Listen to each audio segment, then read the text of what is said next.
No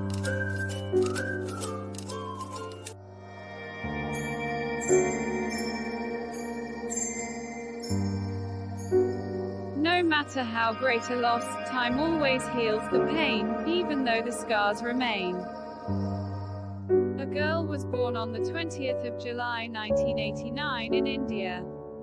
Her father was an engineer in Indian Army and her mother was a supervisor in health department. She had an elder sister and a younger brother. Her father died when she was 3. Her sister's husband started to take care of her family. She liked cycling, football and also was a national volleyball player. She wanted to join paramilitary forces.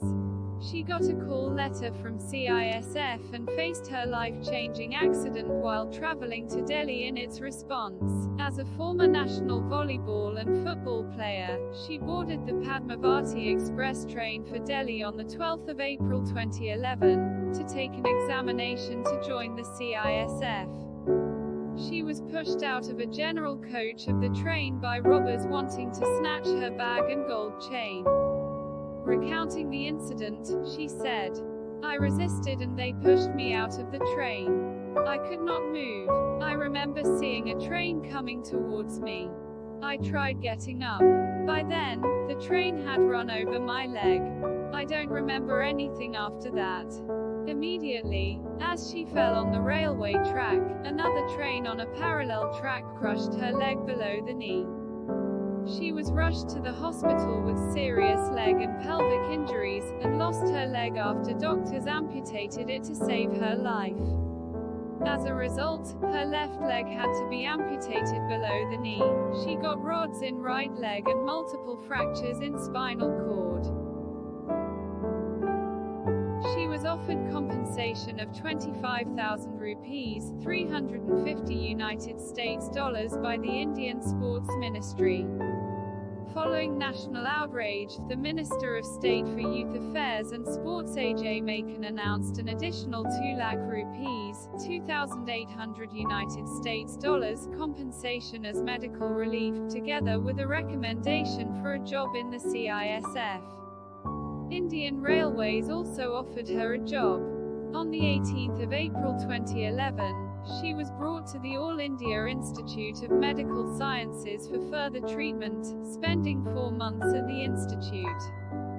She was provided a prosthetic leg free of cost by a private Delhi-based Indian company. An inquiry by the police into the incident threw her version of the accident into doubt. According to the police, she was either attempting suicide or met with an accident while crossing the railway tracks. She claimed that the police were lying. Contrary to the police claims, the Lucknow bench of Allahabad High Court ordered Indian Railways to pay a compensation of 5 lakh rupees, 7,000 United States dollars to her, while still being treated in the All India Institute of Medical Sciences. She resolved to climb Mount Everest. She excelled in the basic mountaineering course from the Nehru Institute of Mountaineering. She was planning to climb Mount Everest with a prosthetic leg. She climbed Island Peak, 6,150 meters, in 2012 as preparation for her ascent of Everest. She and her USAF instructor, who had together climbed Mount Sangria, 6,622 meters or 21,726 feet, in 2012 started their ascent of Mount Everest. After a hard toil of 17 hours, she reached the summit of Mount Everest at 10:55 a.m. on the 21st of May 2013, as part of the Tata Group-sponsored Eco-Everest expedition, becoming the first female amputee to scale Everest. She took 52 days to reach the summit. She wrote a small message thanking the Almighty on a wrapped cloth and pressed it in the snow.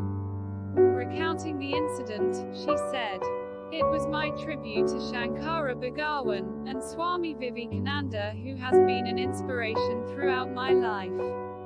Her state chief minister honored her and handed over 2 checks for an amount of 25 lakh rupees in a function organized at her residence.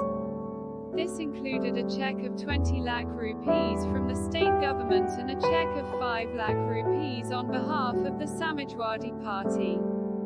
Chief Minister said by her hard work and determination she had climbed the Mount Everest and created history. She was congratulated by the Indian Sports Minister Jitendra Singh on her achievement. She is now dedicated towards social welfare and wants to open a free sports academy for the poor and differently abled people. She is donating all the financial aids she is getting through awards and seminars for the same cause. The academy would be named Shaheed Chandrasekhar Vikalankil Academy. She wrote the book Born Again on the Mountain, launched by Prime Minister of India in December 2014. She was awarded Padma Shri, the fourth highest civilian award, in 2015. She was awarded Tenzing Norgay highest mountaineering award in India, same as Arjun Award. After climbing the Mount Everest, her next goal was to climb all the 7 highest peaks in all 7 continents. She covered 6 peaks, that is in Asia, Europe, South America, Australia, Africa and North America by 2014. She summited Mount Elbrus of Russia, Europe, elevation 5,642 meters, 18,510 feet, prominence 4,741 meters, 15,554 feet, and Kilimanjaro of Tanzania, Africa, elevation 5,895 meters, 19,341 feet, and prominence 5,885 meters, 19,308 feet. On the 4th of January 2019, she climbed the 7th peak on Antarctica and became world's first female amputee to climb Mount Vinson. You wanna know who she is? Arunima Sinha is an Indian mountain climber and sportswoman. She is a 7-time Indian volleyball player, mountaineer and the world's first female amputee to scale Mount Everest, Mount Kilimanjaro, Tanzania, Mount Elbrus, Russia, Mount Kosciusko, Australia, Mount Aconcagua, South America, Carstensz Pyramid, Indonesia, and Mount Vinson. Arunima Sinha climbed Mount Everest with one leg amputated below the knee.